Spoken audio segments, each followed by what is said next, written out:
नमस्कार। पिछले अध्याय में आपने परमाणु की संरचना, उसके अवयव, घटक और उससे संबंधित कई जानकारियां प्राप्त की। आज हम उसी परमाणु के केंद्रीय अवयव, जिसको कि नाभिक कहा जाता है, के बारे में अध्ययन करेंगे। सर्वप्रथम यह जानना आवश्यक है, नाभिक किसे कहते हैं। नाभिक परमाणु का केंद्रीय भाग। नाभिक जो होता है वो परमाणु का केंद्रीय भाग होता है, सेंट्रल रीजन जिसको कहते हैं। नाभिक को अंग्रेजी में न्यूक्लियस कहा जाता है। इस केंद्रीय भाग में परमाणु का समस्त धनावेश घनीभूत होता है। मतलब परमाणु के अंदर जितना भी संपूर्ण धनावेश होता है वो इसी नाभिक के अंदर केंद्रित होता है। जैसा कि पिछले अध्याय में ये बताया गया है कि परमाणु का ज्यादा से ज्यादा हिस्सा खोखला है और जो द्रव्य है वो नाभिक के अंदर केंद्रित होता है। नाभिक के मूल रूप में दो भाग, इसके दो अवयव हैं, प्रोटॉन और न्यूट्रॉन। प्रोटॉन पर धनात्मक आवेश होता है और न्यूट्रॉन पर कोई आवेश नहीं होता, ये आवेश रहित होता है।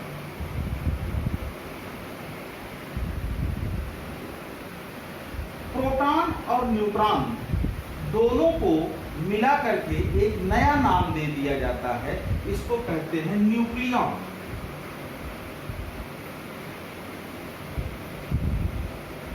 यानी अगर हम किसी नाभिक के न्यूक्लियॉनों की संख्या को बताते हैं तो उससे प्रोटॉन और न्यूट्रॉन दोनों की संख्याओं का बोध होता है।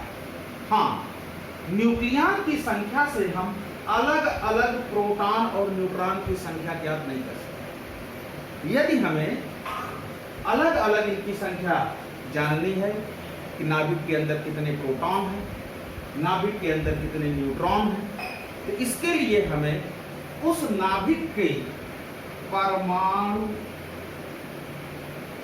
क्रमांक व द्रव्यमान संख्या का ज्ञान होना चाहिए।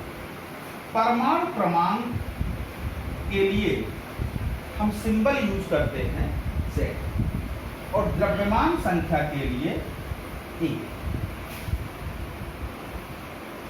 और उस नाभिक का जो रासायनिक तत्व है उसके लिए X प्रयोग किया जाता है। तो नाभिक को हम गणितीय रूप में या सिंबल रूप में कैसे प्रदर्शित करते हैं? X Z A। X Z A उदाहरण के तौर पर जैसे हमें ऑक्सीजन का नाभिक प्रदर्शित करना है तो ऑक्सीजन का रासायनिक सिंबल है O, इसका परमाणु क्रमांक है 8 और द्रव्यमान संख्या है 60। तो ऑक्सीजन के लिए Z इक्वल्स 8, A इक्वल्स 60। अब इस परमाणु क्रमांक और द्रव्यमान संख्या से हमें प्रोटॉन और न्यूट्रॉन की संख्या कैसे प्राप्त हो सकती है? इसका बहुत आसान सा एक तरीका है। जो परमाणु क्रमांक है ये पूर्ण रूप से प्रोटॉनों की संख्या को प्रदर्शित करता है। यानी ऑक्सीजन के नाभिक में प्रोटॉन की संख्या कितनी हो गई? 8। और न्यूट्रॉन की संख्या, जो द्रव्यमान संख्या होती है, यही न्यूक्लियनों की संख्या को भी प्रदर्शित करता है। इसलिए न्यूट्रॉन की संख्या हो गई A-Z, यानी 16 - 8। यह भी निकल के कितना आया? 8। यहां पर यह एक संयोग की बात है कि प्रोटॉन और न्यूट्रॉन दोनों की संख्या बराबर है, परंतु सभी नाभिक के लिए यह आवश्यक नहीं है। जैसे 2He3, ये हीलियम। अब इसमें आप देख सकते हैं इसका परमाणु क्रमांक 2 है, यानी प्रोटॉन की संख्या, द्रव्यमान संख्या 3 है, यानी ये A हो गया। तो न्यूट्रॉन की संख्या कितनी हो गई? 3 - 2 1। यानी ऐसे भी नाभिक हैं जिसमें प्रोटॉनों और न्यूट्रॉनों की संख्या अलग अलग हो सकती है। तो किसी भी नाभिक के रासायनिक सिंबल से हम उसके अंदर प्रोटॉन और न्यूट्रॉन दोनों की संख्याओं को ज्ञात कर सकते हैं। अब हम इसके आगे बढ़ते हैं कि यदि हमें किसी नाभिक के प्रोटॉन और न्यूट्रॉन की संख्या मालूम हो तो उसके आधार पर हम रासायनिक तत्वों को कई भागों में विभाजित कर सकते हैं। पहला भाग है समस्थानिक।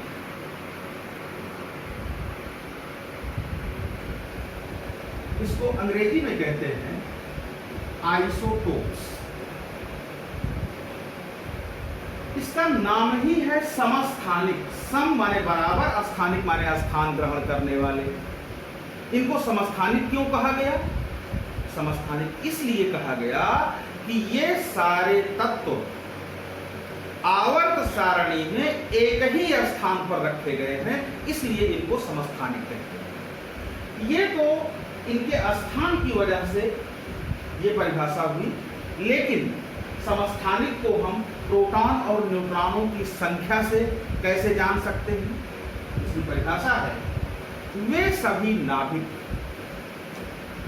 जिनमें परमाणु क्रमांक की संख्या समान होती है लेकिन द्रव्यमान संख्या अलग अलग होती है।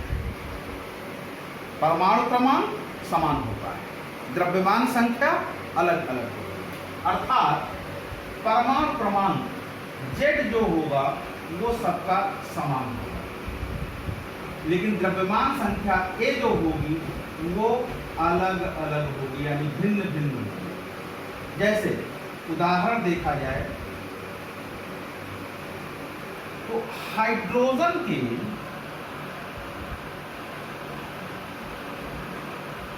3 समस्थान,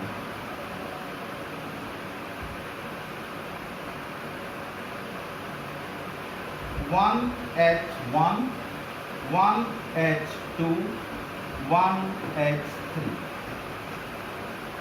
1H1 को प्रोटियम कहते हैं, 1H2 ड्यूटीरियम और 1H3 ट्राइटियम। यहां एक बात बहुत महत्वपूर्ण है, 1S3 ट्राइटियम ये अस्थायित्व में, मुक्त रूप में अस्थायित्व में नहीं पाया जाता है। प्रोटियम और ड्यूटीरियम तो ये अस्थायी रूप में पाए जाते हैं, लेकिन ट्राइटियम ये अस्थायी रूप में नहीं पाया जाता। आवश्यकता पड़ती है तो ट्राइटियम को हम कृत्रिम रूप से उत्पन्न कर लेते हैं। अब यहां आप देखें, हाइड्रोजन के 3 समस्थानिक, तीनों के परमाणु क्रमांक समान हैं, अर्थात इन तीनों में प्रोटॉनों की संख्या समान है। इसीलिए ये तीनों के गुणधर्म भी समान होते हैं, परंतु इनके द्रव्यमान संख्याएं अलग अलग हैं। अगर द्रव्यमान संख्याओं का अनुपात देखा जाए, ये 1:2:3, इनकी द्रव्यमान संख्याओं का अनुपात 1:2:3। इसी प्रकार और भी तत्वों के समस्थानिक पाए जाते हैं, जैसे ऑक्सीजन,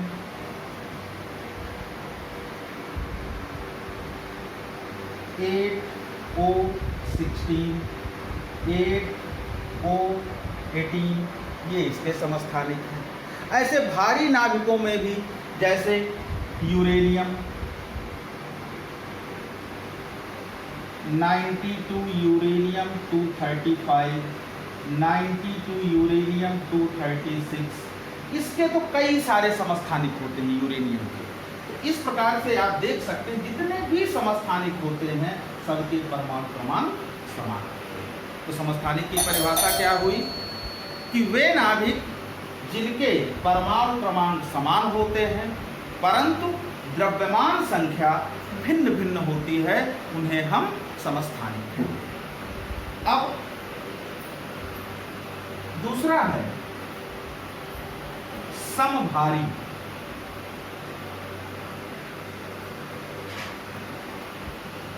समभारी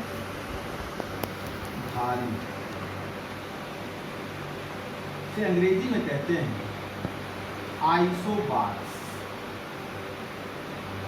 समभारी मीन्स आइसोबार्स।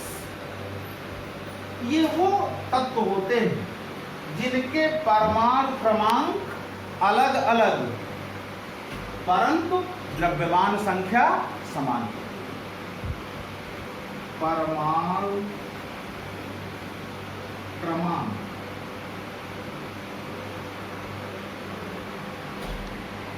Z जो होता है ये भिन्न भिन्न होता है,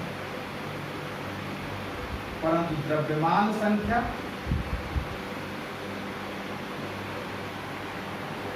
A ये समान है। चूंकि द्रव्यमान संख्या समान है इसीलिए इसका नाम रखा गया समभारी। भार का संबंध द्रव्यमान से है इसलिए इसको समभारी कहते हैं। जैसे 1H3 2He3, परमाणु क्रमांक अलग अलग और इनकी द्रव्यमान संख्या समान है, इसलिए ये दोनों समभारी कहलाएंगे। 18Ar40 20Ca40, आर्गन और कैल्शियम ये समभारी कहलाएंगे। इस प्रकार से और भी कई उदाहरण समभारी के दिए जा सकते हैं। तीसरा है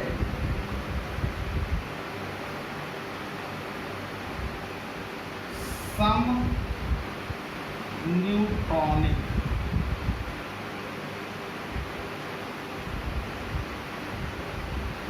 इसको कहते हैं आइसोटोन्स।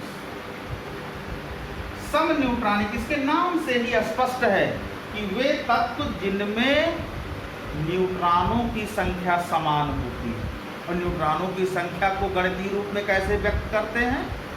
A माइनस Z, यानी A माइनस Z का मान बराबर होना चाहिए, समान होना चाहिए। जैसे इसका उदाहरण देखा जाए 1H3। अब 1H3 में A माइनस Z कितना है? 2। 3 माइनस 1 2। और दूसरा उदाहरण ले लें 2He4, ये हीलियम। यहाँ भी A माइनस Z की वैल्यू कितना है? 2, यानी 1h3 और 2he4 इन दोनों में न्यूट्रॉनों की संख्या समान है। अतः ये उदाहरण है आइसोटोन्स का, यानी सम न्यूट्रॉनिक का। तो इस प्रकार से प्रोटॉन और न्यूट्रॉन की संख्या के आधार पर हम तत्वों को समस्थानिक, समधारिक और समन्यूट्रॉनिक 3 भागों में विभाजित कर सकते हैं। अब इसके आगे हम जानेंगे कि ये जो प्रोटॉन और न्यूट्रॉन नाभिक के अवयव होते हैं, इनके द्रव्यमान कितने होते हैं। देखिए, द्रव्यमान का मात्रक किलोग्राम होता है, परंतु किलोग्राम प्रोटॉन और न्यूट्रॉन या नाभिक के द्रव्यमान को प्रदर्शित करने के लिए बहुत बड़ा मात्रक है। इसलिए हम एक छोटा मात्रक बना लिया गया है, जिसमें कार्बन 12 परमाणु के द्रव्यमान का प्रयोग किया गया है। और ये सूक्ष्म मात्रक कहते हैं इसे AMU। संक्षेप में इसे केवल U से प्रदर्शित किया जाता है।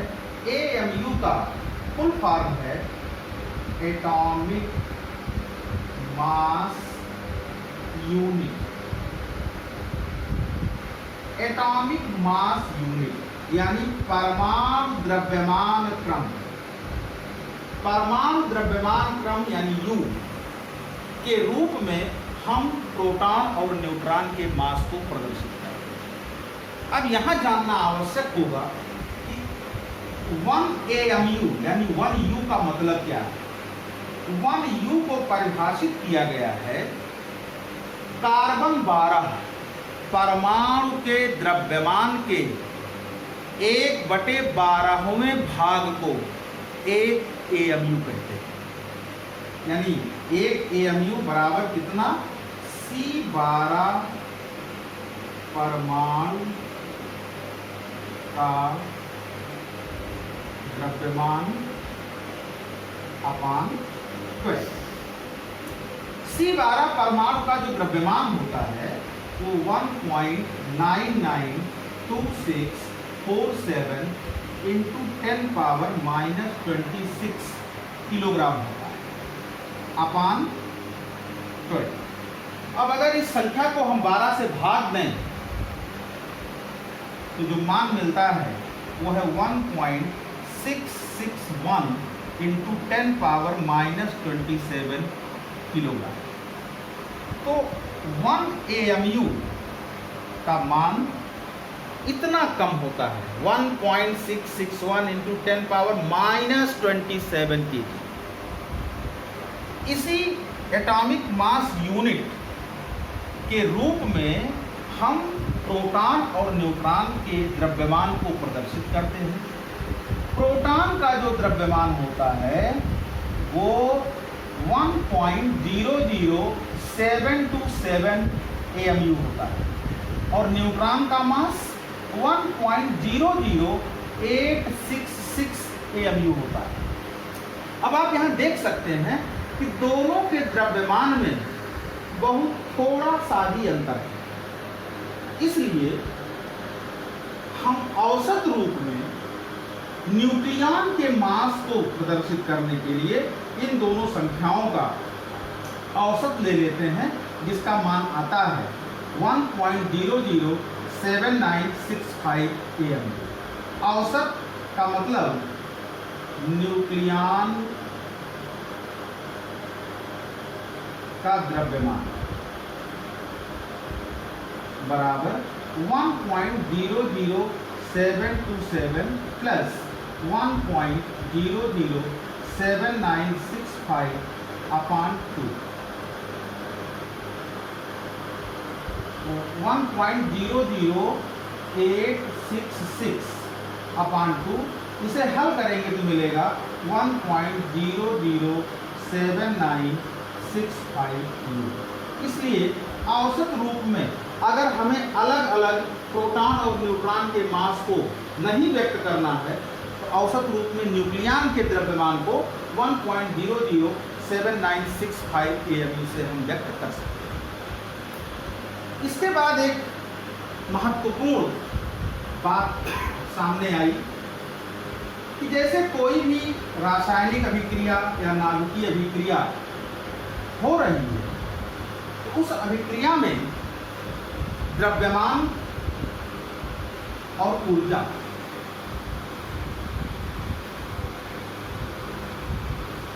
का संरक्षण होता है, साथ ही साथ संवेग का भी संरक्षण होता है।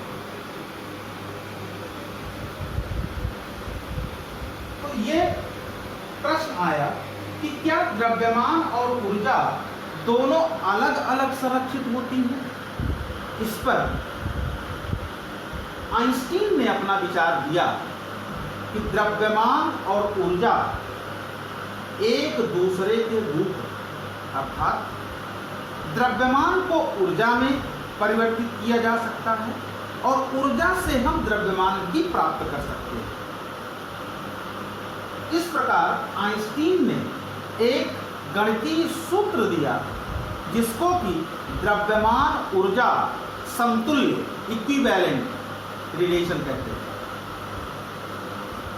ये सूत्र बहुत ही आसान है, E=mc², जहां पर m द्रव्यमान है और c निर्वात में प्रकाश की चाल। इसका मान 3 × 10⁸ मीटर पर सेकेंड। C = 3 × 10⁸ मीटर पर सेकेंड। अब किसी भी द्रव्यमान को के समतुल्य कितनी ऊर्जा उत्पन्न होगी उसको ज्ञात करने के लिए हम उस द्रव्यमान में c² से गुणा कर दें तो हमें जूल में ऊर्जा प्राप्त हो जाएगी। इसलिए E=mc² बहुत ही महत्वपूर्ण फार्मूला है और इस पर आधारित प्रश्न भी परीक्षा में पूछे जाते हैं। अब इसके बाद अगली कक्षा में हम इसके उपयोग के बारे में सीखेंगे। धन्यवाद।